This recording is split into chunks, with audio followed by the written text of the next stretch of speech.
अच्छा, जब तक अभी लोग ज्वाइन कर रहे हैं तब तक मैं वो मैथमेटिक्स करके दिखा दे रहा हूँ। अगर हमारा V1 है A sine omega T, V2 है A sine omega T plus five. ठीक है, मैं और जनरल लेके दिखा रहा हूँ जहाँ पे जनरल फाइव एंगल है। फाइव या थीटा ले लेते हैं, चलो थीटा। ठीक है, और मुझे इनको मिला करके V net V1 plus V2 किस फॉर्म में चाहिए? R sine omega T plus pi के फॉर्म में चाहिए। ठीक है, क्वेश्चन का स्टेटमेंट है find are and phi.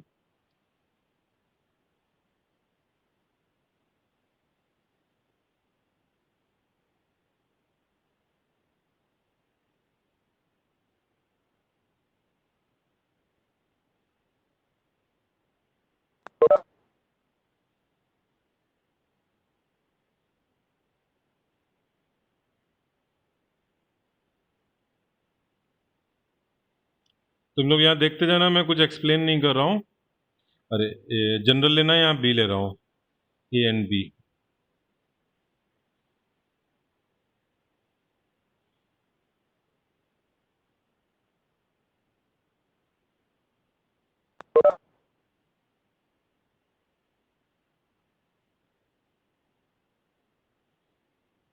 In fact और जनरल ले लें क्या? थीटा 1 प्लस थीटा 2 ले लें क्या? थोड़ा तुम लोग को थीटा 1 थीटा 2, चलो इतना ही ठीक है। थोड़ा सा ज़्यादा मुश्किल हो जाएगा कॉम्प्लेक्स तो फील नहीं आएगा फिर। Sine cos cos sine.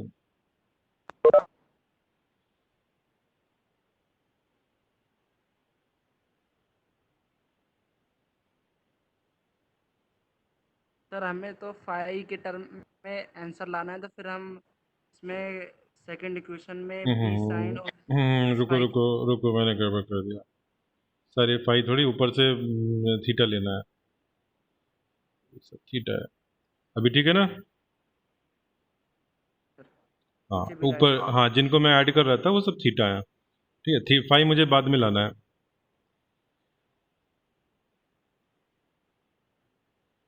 Sine theta cos omega T.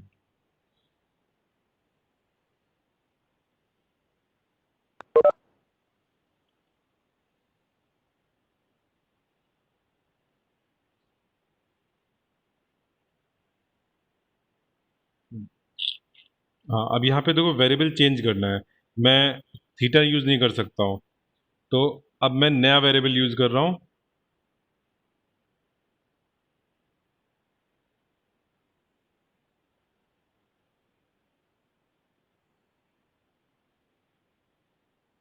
यहाँ पे हमने क्या एज्यूम किया है? Here we have assumed a plus b cos theta is equals to r cos phi and b sin theta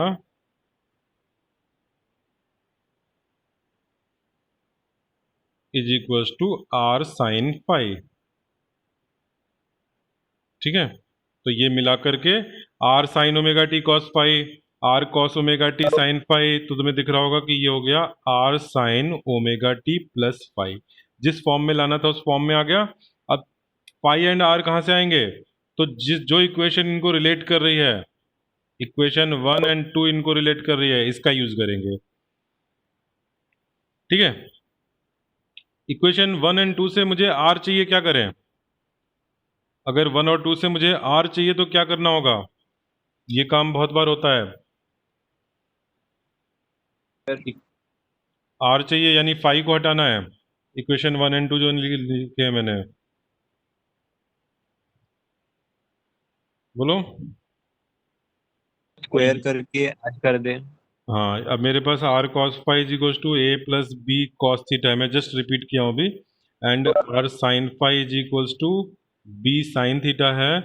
इनको स्क्वायर करके ऐड कर दो, तो सर पहले फाई ना निकाल लें फिर आर निकाल लें। कोई अंतर नहीं पड़ता है। मुझे लगा वो ज्यादा इजी। ठीक है, वो भी कर सकते हैं। चलो अभी मैं स्क्वायर एंड ऐड कर रहा हूँ। R square is equals to क्या हो गया? A plus B cos theta whole square plus B square sine square theta, A square plus B square लिख दूं क्या मैं? कोई सब लोग देख पा रहे हो?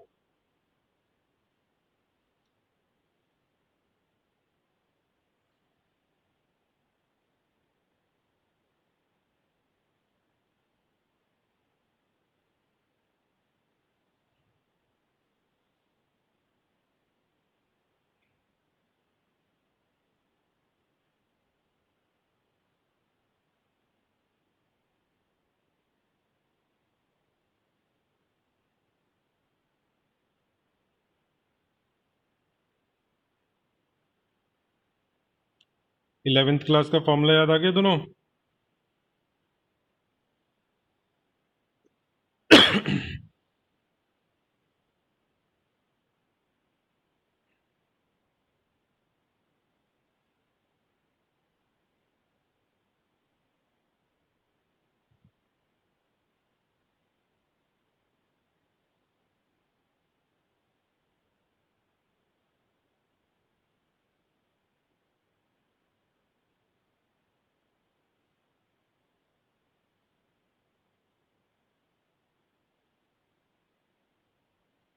बोलो, सामने दिख रहा है 10 फाई?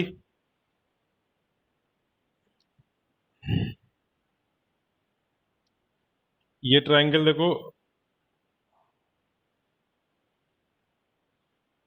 10 फाई, ये मैं 11th वाला डेरिवेशन दिखा रहा हूं।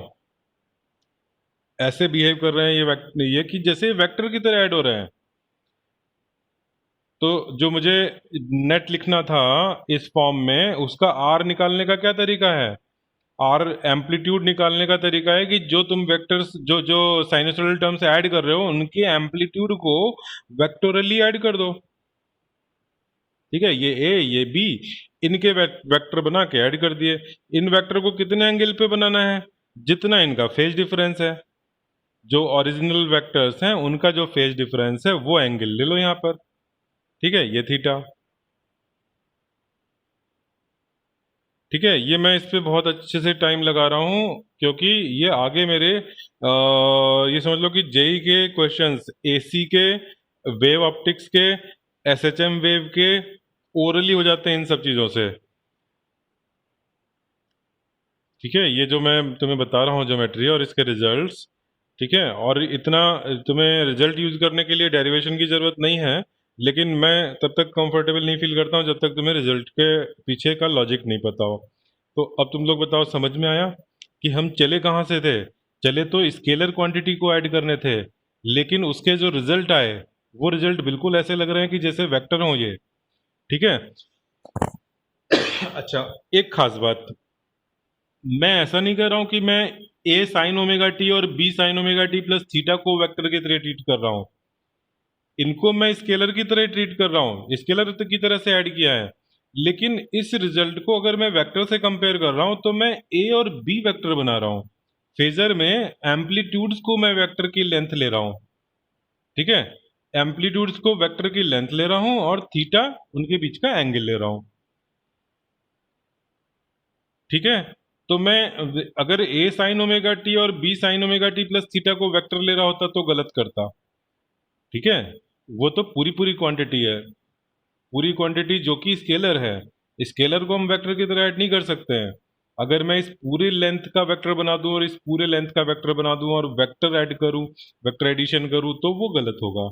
लेकिन मैं इसमें से केवल एम्पलीट्यूड उठा रहा हूं, इसमें से एम्पलीट्यूड उठा रहा हूं, और amplitude amplitude along with this theta use करके जो नेट मुझे बनाना है उसका एम्पलीट्यूड निकाल रहा हूं यूजिंग दिस डायग्राम। एंड इसी डायग्राम से मुझे ये फाई भी मिल जा रहा है कि हमारे इस वाले से, इस ए से कितना एंगल अहेड, कितना फेज एंगल अहेड है ये वाला जो नेट आ रहा है। ठीक है, तो अब तुम लोगों को समझ में आ गया? क्या इसका कुछ मैं एग्जाम्पल कराऊं तो और अच्छे समझ में आ जाएगा? सर बोलो। सर इनिशियली तो हम V1 V2 जो है वो ए साइन ओमेगा टी लेकर चले थे। अरे वेक्टर वाले डायग्राम में तो हमारे पास सिर्फ ए और बी है। वेक्टर वाले डायग्राम में जो बी है इसका कह रहे हो? Yes sir. अच्छा देखो, अभी मैं इस डायग्राम को भी अभी भूल जाओ। इससे ऊपर ऊपर देखो, मैंने अभी तक कहीं पे कुछ कुछ लिखा है क्या कि ये वेक्टर है? इस डायग्राम को बस हटा दो।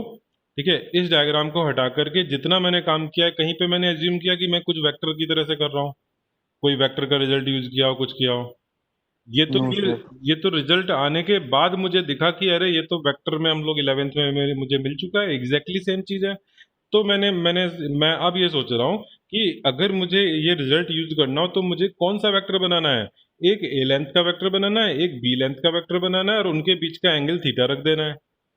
ठीक है, अगर ऐसा मैं डायग्राम बना दूं तो मुझे आर भी मिल जा रहा है और मुझे टेन फाइव भी मिल जा रहा है। ठीक है, तब मैंने फिर ये वेक्टर का डायग्राम बना करके तुम्हें दोनों में पैरेलल दिखाया कि अगर तुम्हें ये ऐड करना हो तो इतना लंबा काम नहीं करना तुम्हें। तुम्हें केवल ये डायग्राम बना देना है और इस डायग्राम में जो हमने रिजल्ट यूज करे हैं वेक्टर के, वो यहाँ पे यूज कर लेंगे। अब वेक्टर में तुम्हें बहुत सारी चीजें पता है कि जैसे 90 डिग्री पे दो वेक्टर ऐड करते हैं तो तुम ओरली रिजल्टेंट बता देते हो, ओरली उस रिजल्टेंट का डायरेक्शन बता देते हो। ठीक है, अगर दो वेक्टर इक्वल लेंथ के 120 डिग्री पर ऐड हो रहे हैं तो तुम्हें पता होता है कि रिजल्टेंट भी फिर उनके इक्वली हो जाता है। ठीक है, अगर दो इक्वल लेंथ के वेक्टर हैं, किसी भी एंगल पर हो, तो उनका रिजल्टेंट उनका एंगल बाइसेक्टर होता है। ऐसे तुम्हें बहुत सारे रिजल्ट पता है वेक्टर के, तो वो रिजल्ट तुम यहाँ पे फटाक से यूज कर लोगे बिना इतनी मैथमेटिक्स यूज करे। ठीक है, ये तुम्हें थोड़ा अप्रिशिएट हुआ? Yes sir. शिविका तुम बताओ कितना कंफर्टेबल हो अभी इस सर पेज अब में? मुझे समझ आ रहा है। हाँ, ये पेज तुमको समझ में आ रहा है। तो अब इसका यूज हमें एसी में कहाँ करना है? अब मैं वापस पहुंचता हूँ जहां पे तुमने कहा था कि मुझे समझ में नहीं आ रहा।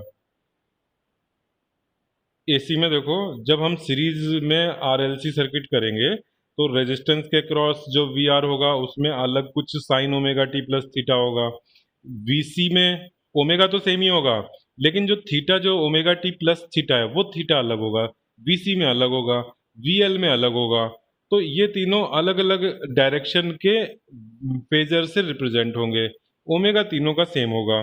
तो इन तीनों को ऐड करने में हम क्या करेंगे, इन तीनों के अपने अपने एम्पलीट्यूड को लेकर के वेक्टर बना देंगे और उनको वेक्टर की तरह से ऐड कर देंगे, तो मुझे फिर नेट मिल जाएगा।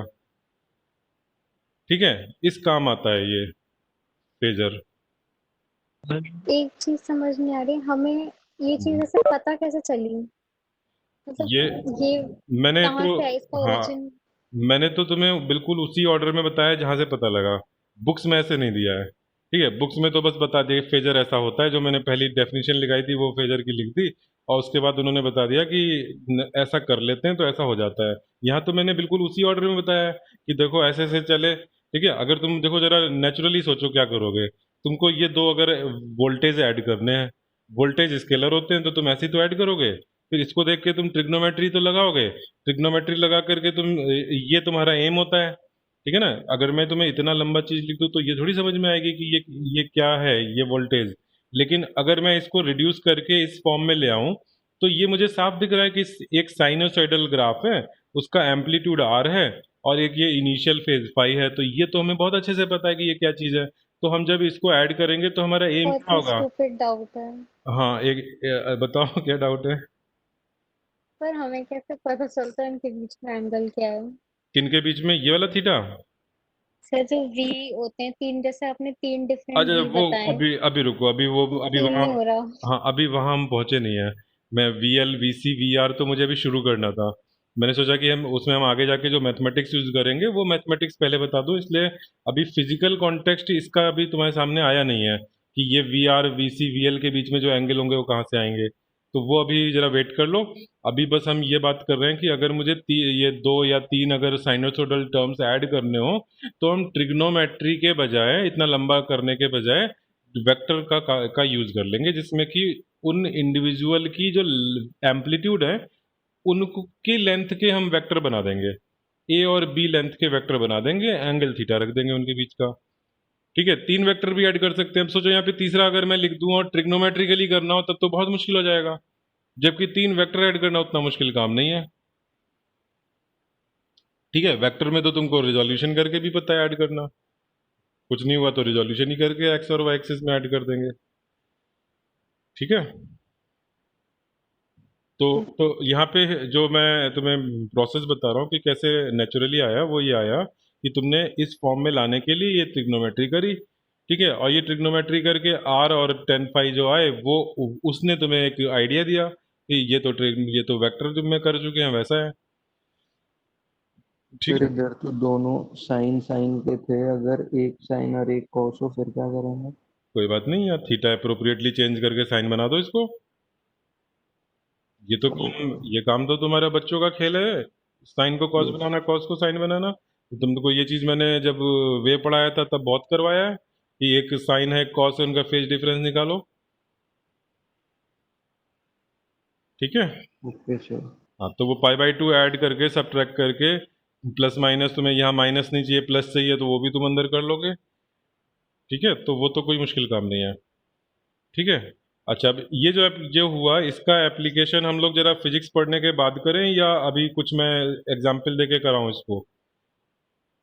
थोड़ा सा अभी रुक जाए, अभी मैं अब थोड़ा सा फिजिक्स पढ़ लेते हैं जहाँ पे एसी सर्किट से रिलेट करें इसको, ठीक है, फिर उसमें तुम लोग को ये चीज़ पूरी रिलेट हो जाएगी, ठीक है। तो अब मैं आ रहा हूँ, ये हमारा ये आरएलसी सर्किट, और ये आरएलसी तीनों को कंबाइन करने से पहले हम इंडिविजुअल पढ़ेंगे, जिसमें कि एसी सर्किट में केवल रेजिस्टेंस होगा, केवल कैपेसिटर होगा, केवल इंडक्टर होगा।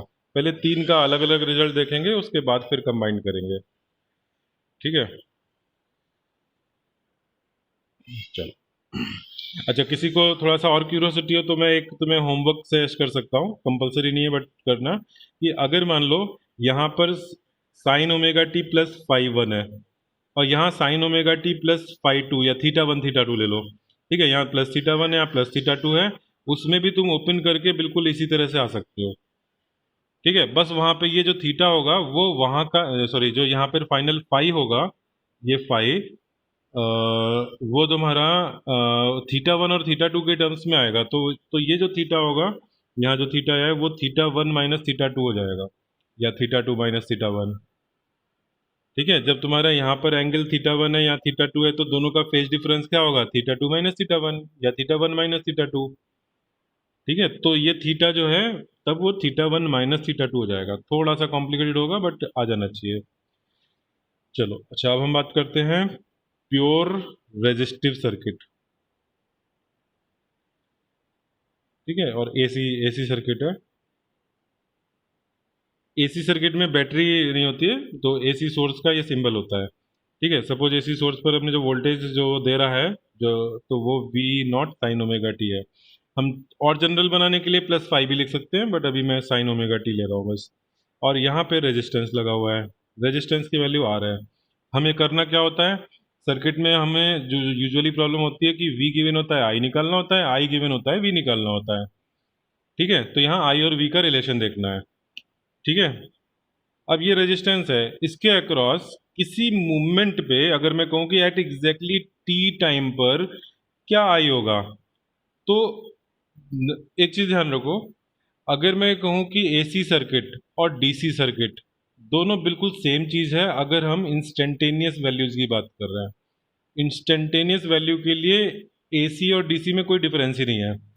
डिफरेंस आता है जब हम एवरेज की बात करते हैं, ठीक है। अगर किसी इंस्टेंट पर इस रेजिस्टेंस पर V naught sine omega t का वो लगा है, वोल्टेज लगा है, तो करंट क्या होगी, वी अपॉन आर, ओ में जो ओम्स लॉ है, ठीक है, बाई ओम्स लॉ,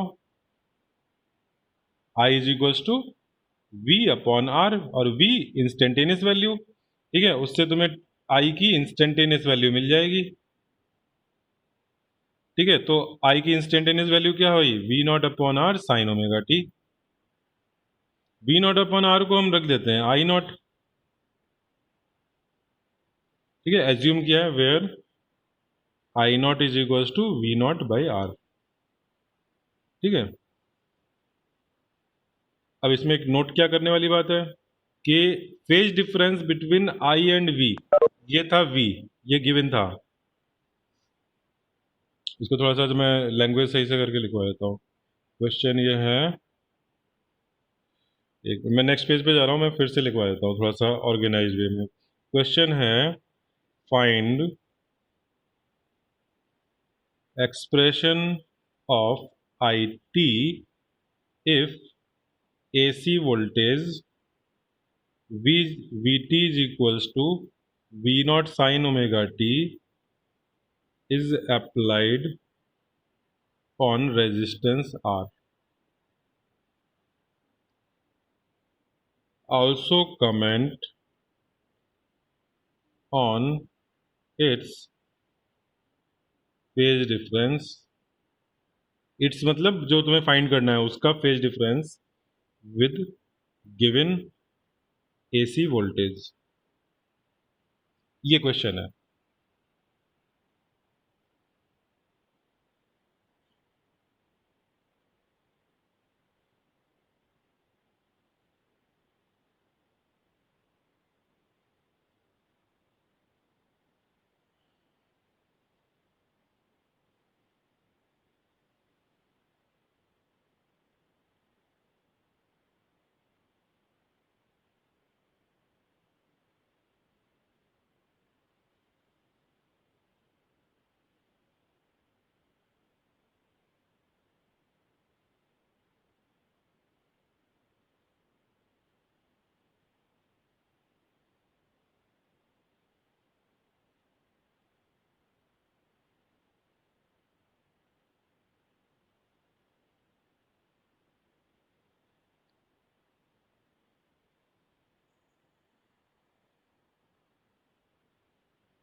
ये जरूरी नहीं है, आई नॉट एज्यूम करना कोई ज़रूरी नहीं है, बस एक स्टैंडर्ड फॉर्म में दिखाने के लिए लिख रहे हैं। वैसे ना भी लिखो तो कोई दिक्कत नहीं है।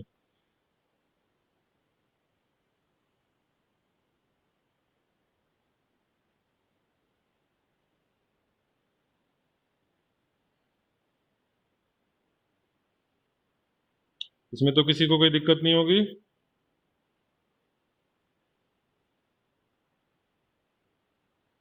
No sir.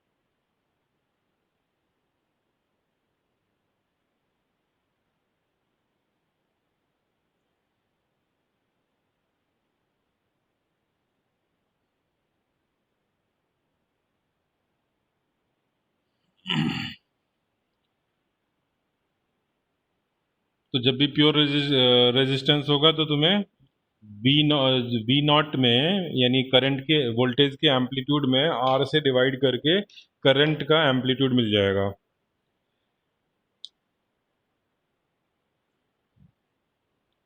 अब मेरी आगे की स्ट्रेटजी क्या है, मैं प्योर एल सर्किट और pure C circuit, pure inductor and pure capacitor circuit में गिवन तो वी तो मेरा यही रहेगा, V naught sine omega t. ठीक है, वोल्टेज मैं तीनों में ऐसे ही रखूंगा कि एसी वोल्टेज हमने V equal to V naught sine omega t लगाया, और करंट फाइंड करके हमारा एम रहेगा दो बातें पता करने में कि करंट का एम्पलीट्यूड कितना है और करंट का V के साथ फेज डिफरेंस कितना है। ठीक है, ये दो बातें हमें पता करनी है, मेन जो क्रिटिकल पॉइंट्स हैं। ठीक है, आगे बढ़ जाएं। इसका अगर यस मैं सर। हाँ इसका अगर मैं फेजर डायग्राम बनाऊं कि अगर सपोज गिवन जो V था, गिवन V का जो फेजर डायग्राम है वो V नॉट ऐसे दे रखा है, मतलब लेंथ उसकी V नॉट है, ये V नॉट। ठीक है, तो I का डायग्राम का किस एंगल पर बनेगा इससे?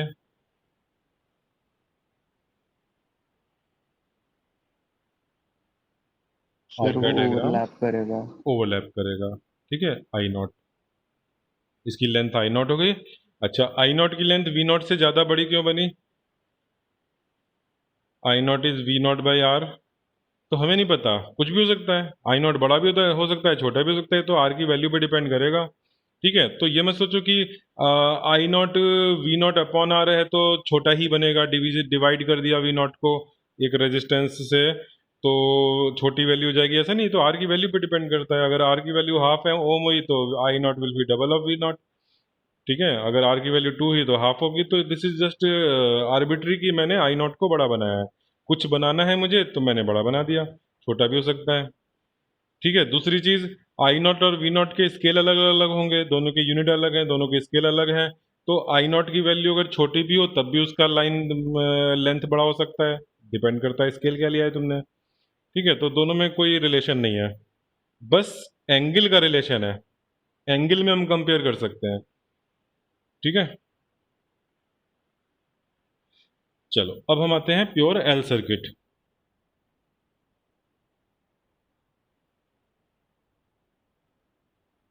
L means inductor. इंडक्टर कौन होता है, लास्ट चैप्टर में पढ़ा है, ये कॉइल। ठीक है, ये इंडक्टर कॉइल है। आइडियल इंडक्टर कॉइल में रेजिस्टेंस जीरो एज्यूम होता है कि इस कॉइल का अपना रेजिस्टेंस जीरो है। ठीक है,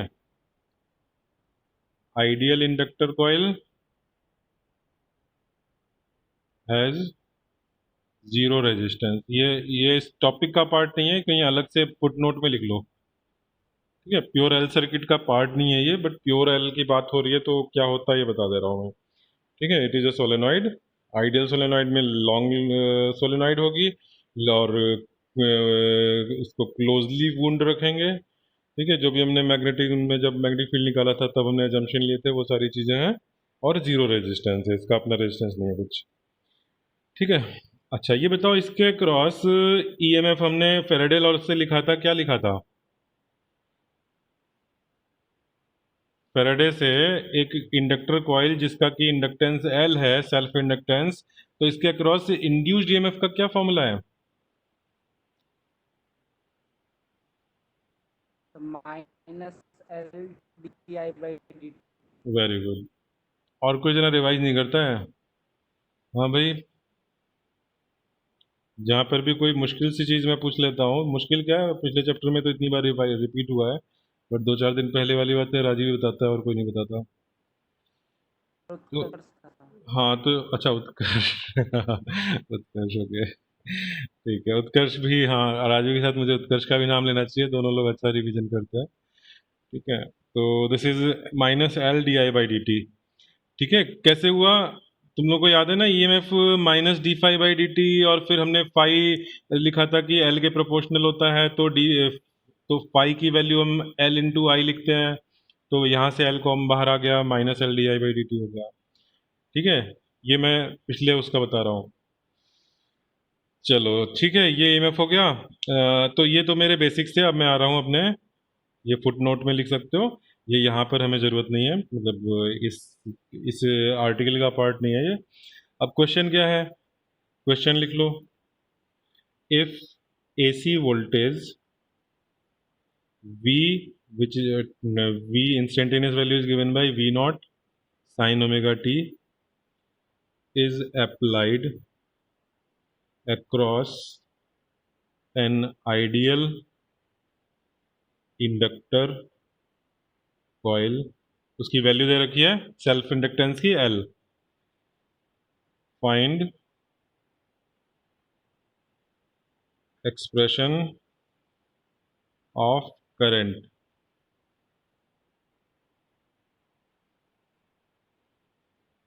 Also tell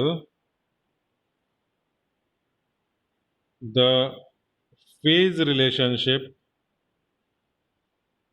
टेल द नहीं, इट्स लिख देते हैं, इट्स मतलब जो पता करना है उसका, it's phase relationship with given AC voltage, ये क्वेश्चन है।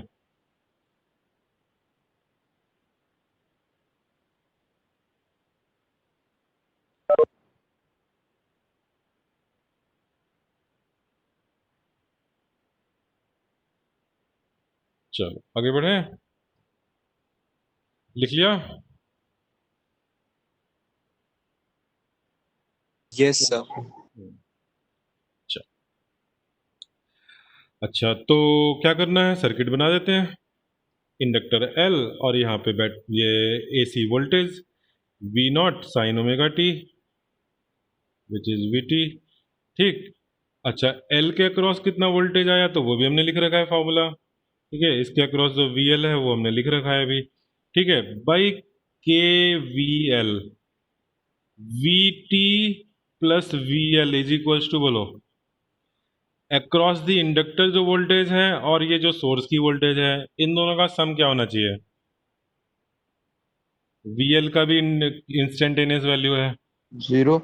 0, क्योंकि दो ही एलिमेंट हैं इस सर्किट में। ठीक है, तो दोनों एलिमेंट को क्रॉस कर दिया तो सर्किट कंप्लीट हो गया, साइकिल कंप्लीट हो गया। होल साइकिल में सम 0 होता है। ठीक है, अब नाउ VT क्या है? V naught sine omega t है। VL क्या है? Minus L d I by d t है, इज इक्वल टू 0। ठीक है, तो L d I by d t क्या आया? V naught sine omega t आया। ठीक है, d I L d I is equal to V naught sine omega t. अच्छा, ये एल को तो इधर नीचे ले जाओ, V not by L sine omega T D T. ठीक है, और इनका इंटीग्रेशन कर दिया, तो यहाँ पे आई की वैल्यू क्या आ रही है बताओ?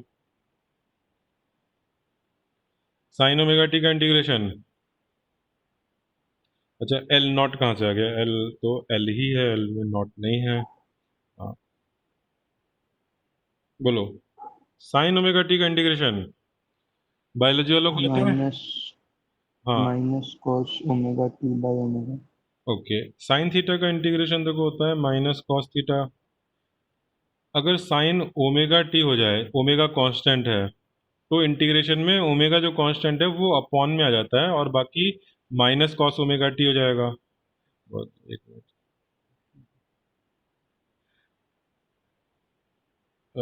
Sign omega T D T will be minus तो होगा ही, कॉस ओमेगा टी भी होगा। एक जो टी का एंड वेरी वो है मल्टीपल, वो डिनोमिनेटर में आ जाता है, ऐसा होता है।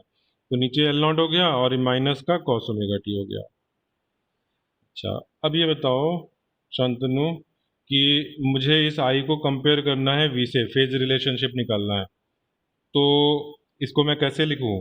मेरा वी तो V naught sine omega t है। उस V naught sine omega t इसको कंपेयर करने के लिए क्या करना पड़ेगा? सर कॉस को साइन में कन्वर्ट करेंगे। कैसे करें? माइनस भी है, माइनस को भी अंदर अकोमोडेट कराना है। हाँ 2 मिनट।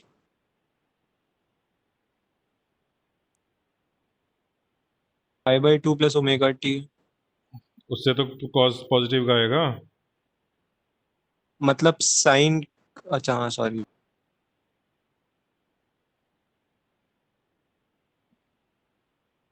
सब लोग सोचो जरा, यहाँ कुछ pi by two, pi minus pi, इस तरह से कुछ ऑप्शन यहाँ पे रख करके बताओ।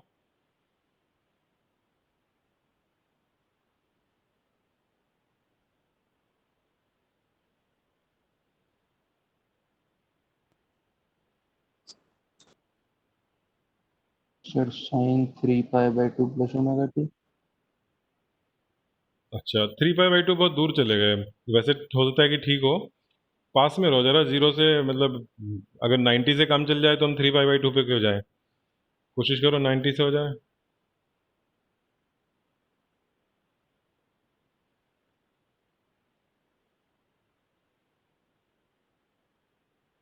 पाई/2 माइनस कर देंगे।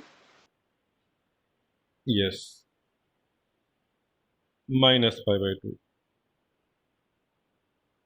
ठीक है, अब जो तुम 3 पाई/2 करे थे वो भी सही था। अगर तुम 3 पाई/2 इधर जाओ तो वो -पाई/2 भी है। 3 पाई/2 इज सेम एज -पाई/2। ठीक है, चलो, तो ये हुआ। अच्छा, V naught by omega L naught को हम अपने उसको करंट का एम्पलीट्यूड लिख दें।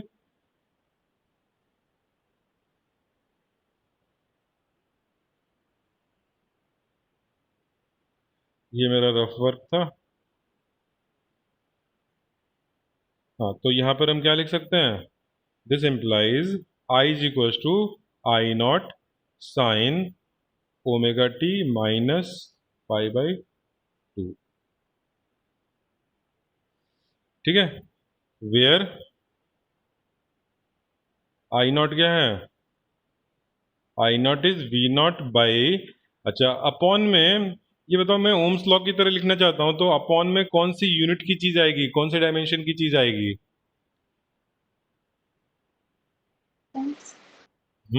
रेजिस्टेंस। रेजिस्टेंस। तो अब रेजिस्टेंस तो नहीं है, ये तो इंडक्टर है, लेकिन इसके लिए हम एक सिंबल लेते हैं एक्स एल, ठीक है, और इसका नाम है रिएक्टेंस, इसको बोलते हैं इंडक्टिव रिएक्टेंस, ठीक है। Where I naught is V naught by XL, and where again मैंने कुछ नया डिफाइन कर दिया है, एक्सएल क्या है बोलो, इसको एक्सएल लिखा है मैंने, ओमेगा नॉट, ओमेगा, ये नॉट वगैरह मैं क्यों बार बार लिख दे रहा हूँ, यहाँ पे कहीं पे नॉट था नहीं, ठीक है, वी नॉट है बट एल में नॉट लिखने की जरूरत नहीं है, ना ओमेगा में लिखने की जरूरत है, ठीक है, तो ये ओमेगा इंटू एल, ये हो गया, XL is omega into L, ये इसको बोलते हैं कैपेसिटिव सॉरी इंडक्टिव रिएक्टेंस,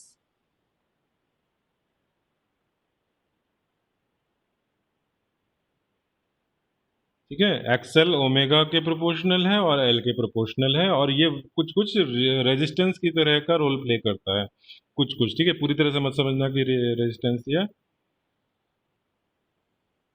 ठीक है। अब जैसे मान लो मैं कहूँ कि जो करंट का एम्पलीट्यूड है वो एक्सएल बढ़ेगा तो आई नॉट उसी रेशियो से कम होगा, इन्वर्सली प्रोपोर्शनल है, तो बिहेवियर बिल्कुल रेजिस्टेंस की तरह से है, ठीक है, लेकिन ये खुद रेजिस्टेंस तो है नहीं, इंडक्टेंस है,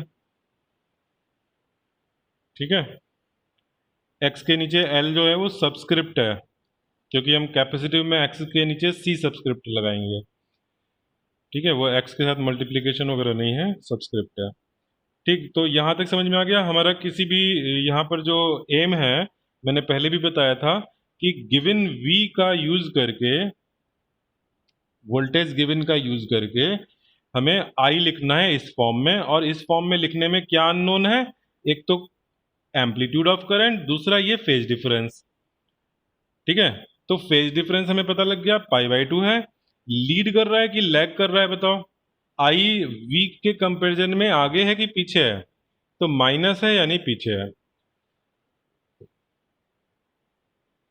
ठीक है। तो मैंने क्वेश्चन में पूछा भी था, ऊपर क्वेश्चन में लिखा था फेज रिलेशनशिप तुम्हें बताना है, तो तुम उसके लिए कंक्लूजन क्या लिखोगे, current lags behind voltage by pi by, phase difference is pi by 2 and it lags behind, ठीक है, और लिख सकते हो, और voltage leads current by pi by 2,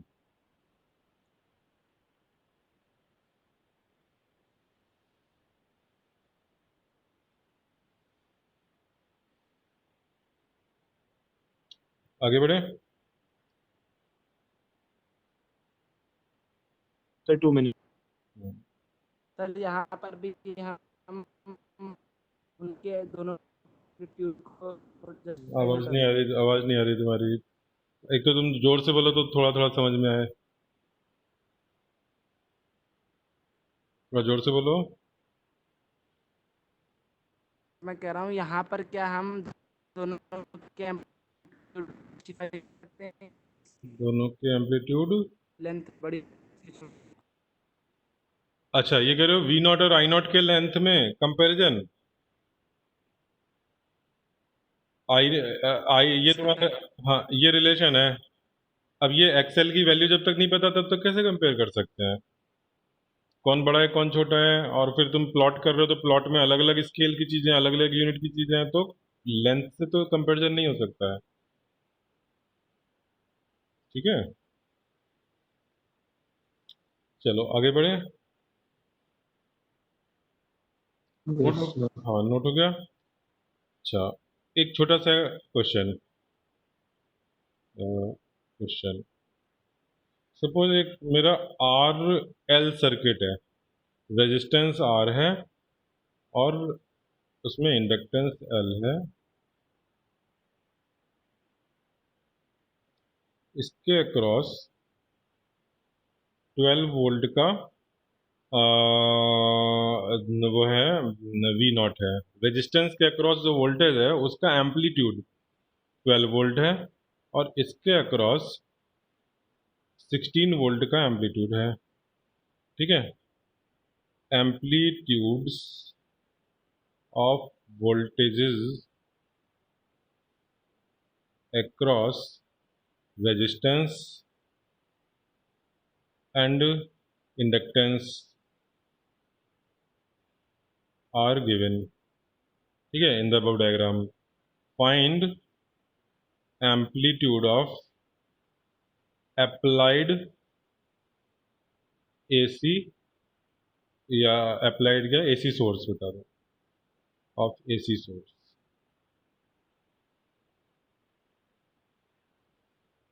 बोलो क्या होगा।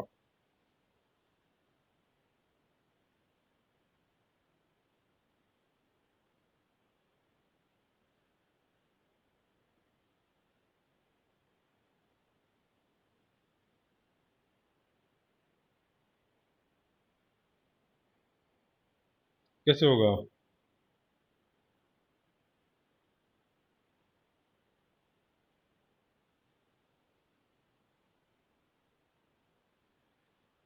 ये बताओ, AC सोर्स का जो वोल्टेज होगा VT इंस्टेंटेनियस, उसका इनके इंस्टेंटेनियस से कुछ रिलेशन होगा?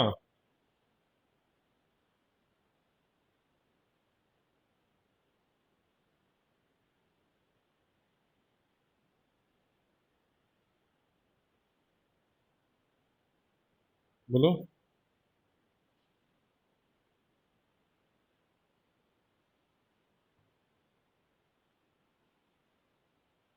श्रेया चौहान बिल्कुल साइलेंट हो आज। यश वत्सल समझ में आ रहा है? Yes sir. ओके, अपराजिता समझ में आ रहा है? Sir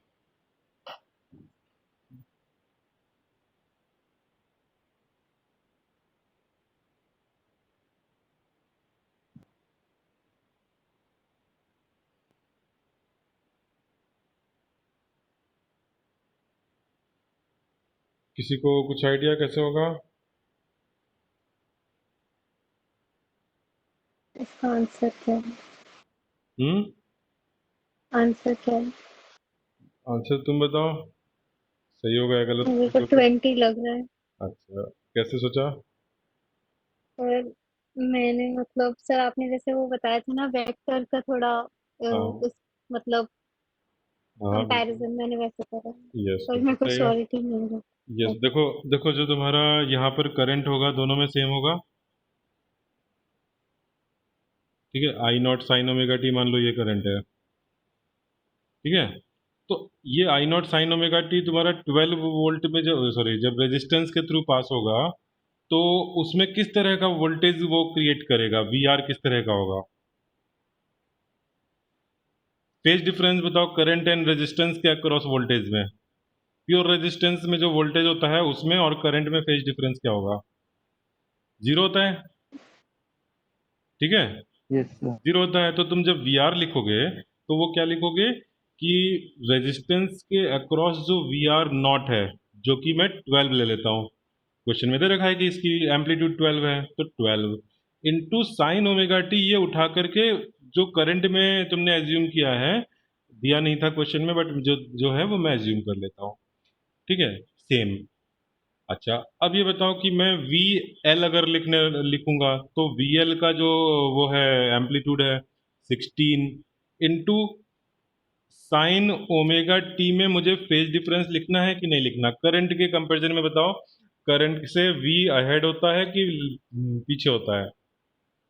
voltage across L.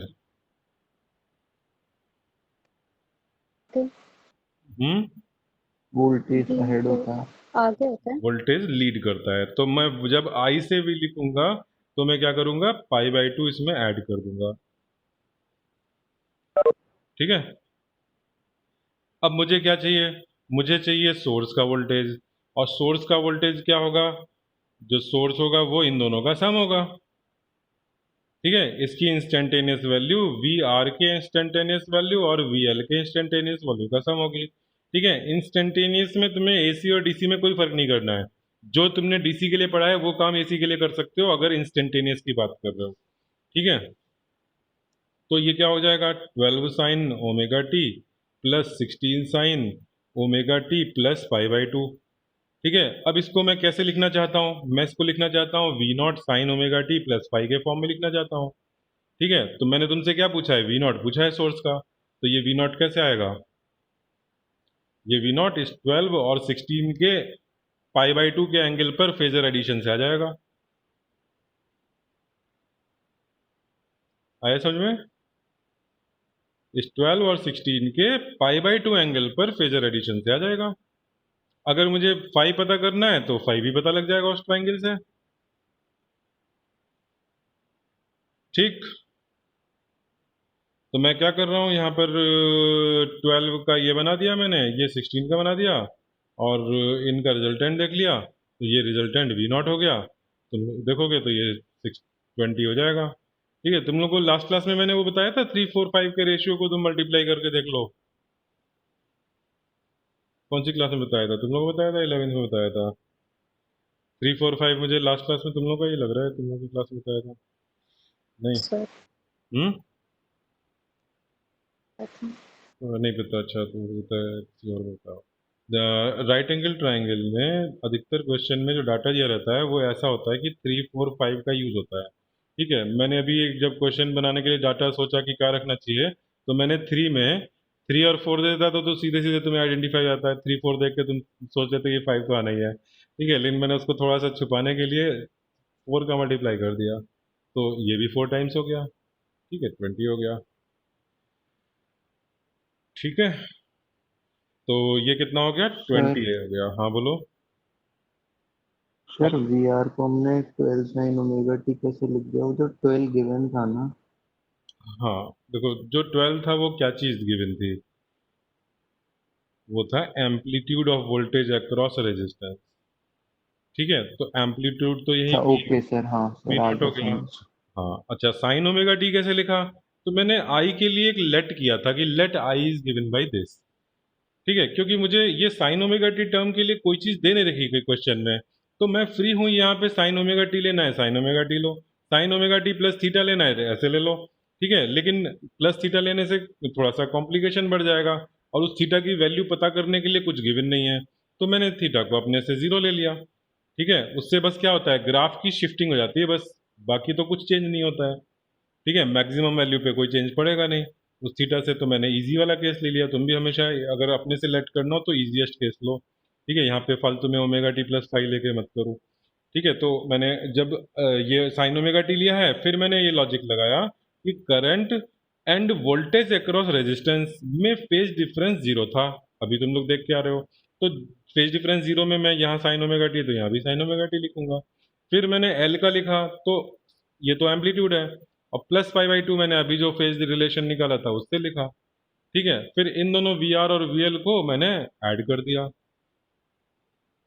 कैसे ऐड किया, एक एक तरीका ये होता कि तुम्हें स्केलर वी आर भी हमारा instantaneous value of voltage across R and instantaneous value of voltage across L scalar quantity है, तुम 12 साइन ओमेगा टी लिखो plus 16 omega plus 16 cos omega t लिख दो, पाई बाई टू को हटा के इन दोनों चीज़ों को ऐड करो, ट्रिग्नोमेट्री का यूज करो, और फाइनली इस फॉर्म में ले आओ।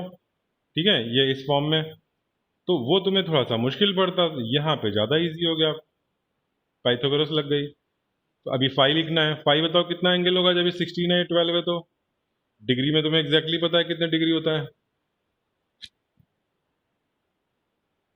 बोलो। 53